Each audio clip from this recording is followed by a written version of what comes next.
Hey fellow carnivore friends, it's Rochelle, the Real Life Carnivore.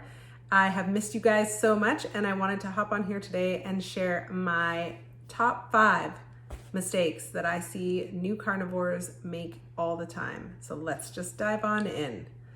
The first mistake that I see, too little fat. This is something that was pushed as a narrative in the 90s and it was called the low fat era, and a lot of us, myself included, were tricked into thinking that low fat was the best way to go. Dead wrong. Sorry, don't know what to tell you. We were dead wrong. Fat is a very, very nutrient dense food that our bodies need. Our brains are made of it. Many of our tissues are made of it. It helps our hormone function. It helps with our energy. This is a very, very important macronutrient. Another thing about fat that I see too many carnivores making mistakes with is too much hot rendered melted fat. So that's like butter when it's melted and it's runny. That's like the fat that comes in your ground beef when you cook ground beef and you get all that like golden delicious oil in there. Too much of that. Why is this a problem? Because it for some reason stimulates loose stools. So if you're someone who is struggling with constipation, this can be a great trick for you. My second mistake that I see many new carnivores making is eating too little. Most people come to carnivore as a way to lose weight, but what they're missing is that they need to nourish their body to the point where it feels restored and satisfied and all of your nutrient reserves are topped up in order for your body to want to let go of that excess weight. If you have things like Hashimoto's, any hormonal imbalances in your endocrine system, your body is not going to want to prioritize weight loss. It's going to want to prioritize healing. So make sure that you're eating enough when you get started with carnivore. It can be really easy because it's so satisfying and so nutrient dense to not want to eat enough. And this is something that you may have to work with. You may have to kind of, I don't want to say force feed, but you may have to force feed yourself in order to get your nutrient stores up and to open up your appetite. Depending on which way of eating you're coming from, this can be really difficult or it can be really easy. I have a history of overeating. I have a history of restrictive binge eating and also volume eating. So for me, coming to carnivore, when somebody gave me permission to actually eat until I was comfortably stuffed, I was like, you have no idea how much food I can eat. And I didn't even know how much food I could eat, but that was how much my body needed the nourishment. So give yourself permission to eat until you're comfortably stuffed. Do this for a period of time. You will notice a significant change in many, many things. This leads me to my third biggest mistake that I see new carnivores making, and it ties in beautifully with the second mistake that I see most new carnivores make. So the third most common mistake that new carnivores make is they're focusing on weight loss only. This is a healing way of eating. Weight loss is a benefit and a side effect of healing. When your body feels nourished, when it feels safe, when it feels supported, your body will have no trouble letting go. The other part to this, with carnivore, because it is so nutrient dense, you might actually have an increase in your bone density, in your lean muscle mass and lean tissues. These are things that you want to have happen, honestly, and especially for our gals that are getting into menopause and beyond. You want to go into menopause with that lean mass. This is so critical for you, for your health and for your longevity. Lean mass is a precursor of longevity, and I think that we need to prioritize that. The fourth most common mistake that I see new carnivores make is with electrolytes. A lot of people come to this way of eating and don't actually realize like how many electrolytes they actually need, how much salt they actually need, and that your body can actually balance its own electrolytes. As it gets nourished, as it detoxes, as it lets go of oxalates, as it gets replenished, your body may or may not require more or less electrolytes. If you are an athlete, if you sweat a lot, if you live in a really hot, humid climate, you may need more electrolytes than someone who lives in a very dry climate and doesn't exercise at all.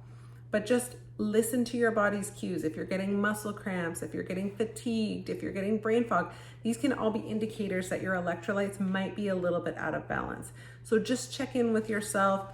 If you're noticing that you're kind of feeling a little weird, put a little pinch of salt under your tongue or put a little bit of salt in some water and just see if that helps with the symptoms. Speaking of electrolytes, you guys, I wanted to share with you my favorite brand of electrolytes that I use. I use Element electrolytes. They're very high in sodium. I use this raw, unflavored, this teal box. They're amazing. I'm gonna have a link in the description box below where you can get your own sample pack, free sample pack with order. These are my favorite. My husband loves the flavored ones. I use them in a lot of recipes for him. I like to make him little gummy candies and I like to make him little Jello bowls. And these electrolytes are delicious. They're the best tasting ones that I have personally tried, and I just love this company and what they stand for. So if you guys want to check it out, you can check the description box below for your link for a free sample pack. For me personally, especially as a breastfeeding carnivore, you'll notice the little spit up on my shirt from my little dude, I know. This has been really important for me, making sure that I get enough salt, because breast milk pulls from my body and it pulls water from my body. So I am more thirsty and I do require a little additional salt, and I actually crave salt. I'm also working out, so I'm sweating a lot. I live in a hot, sweaty climate. That also has a contributing factor to this. So for me, my requirement for electrolytes and salts is a little bit higher than maybe somebody else's. But this is something that you can learn over time. And like I said, your body can and will adjust over time.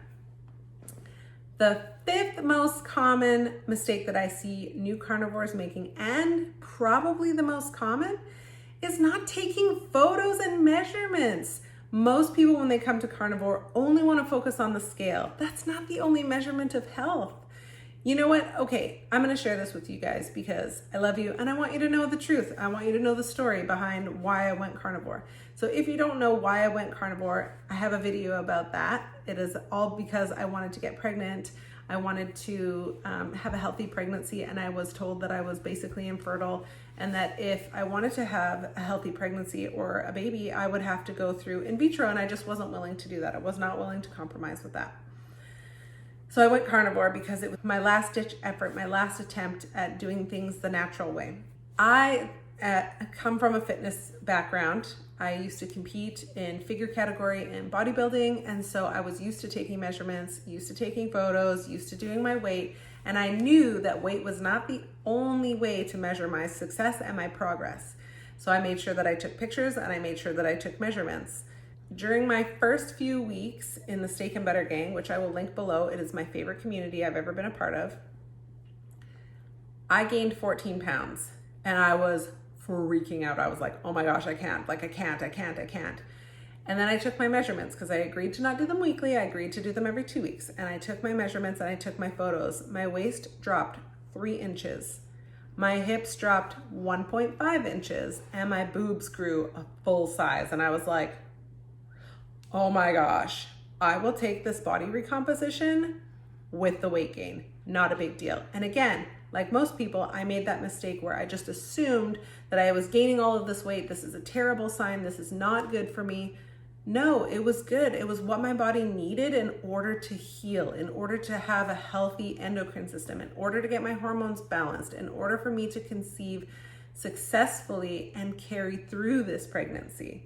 So there are so many benefits to taking your photos, because when the scale doesn't reflect what you need it to, you can put your pictures side by side and see your progress. I never would have thought that I would have lost inches when I gained weight, because previously, eating the way that I was eating before, if I gained weight, it meant I gained inches. And usually that's related to inflammation. So for me, it was really amazing to see the difference in my face, to see the difference in my skin, to see the difference in my waistline, the fact that my pants fit a little differently, the fact that my boobs grew. I was like, what? I've never had boobs in my life. This is amazing. So this is the other reason why I want to encourage you guys. Make sure you take your photos. Make sure you take your measurements. Make sure you observe, how is my sleep? How is my energy? How is my digestion? How is my thirst? How are my bowel movements? All of these things are things that can improve with carnivore. There are so many benefits to this way of eating, and I love talking to people about it because it can be a means to an end, or it can be a bridge to another means. whatever you guys are doing carnivore for, I just want to encourage you and let you know that I love you and I support you. Please drop me a comment below and let me know where you're viewing from. Let me know how I can support you. I love you guys, and I hope you enjoyed these top 5 carnivore mistakes. Bye for now.